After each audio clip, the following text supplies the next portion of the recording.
നിങ്ങളുടെ സ്ട്രെങ്ത് ഓ വീക്ക്നെസ് എന്താണെന്ന് ആരെങ്കിലും എപ്പോഴെങ്കിലും നിങ്ങളോട് ചോദിച്ചിട്ടുണ്ടോ? ഞാൻ 2008 ലണ്ടനിൽ പോകുന്നത് MBA ചെയ്യാനായിട്ട്. അപ്പോൾ അന്ന് അവിടെ ഒരു ജോബ് ഇൻ്റർവ്യൂവിന് പോയ സമയത്ത് അവിടുത്തെ ഇൻ്റർവ്യൂവർ എന്നോട് ചോദിച്ചു, ഷായദ് what is your strength and weakness എന്നുള്ളത്.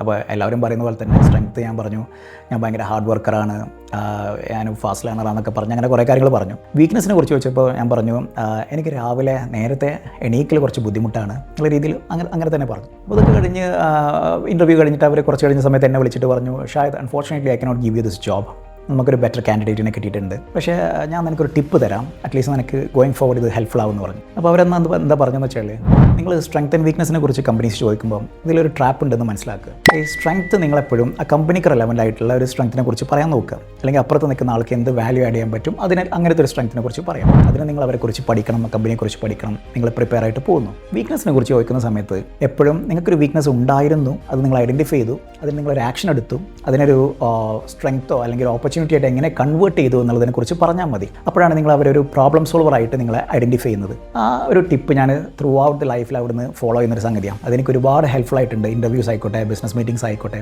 അപ്പോൾ നിങ്ങളിതെപ്പോഴും keep this in mind, especially if you are a student or a youth or a fresher.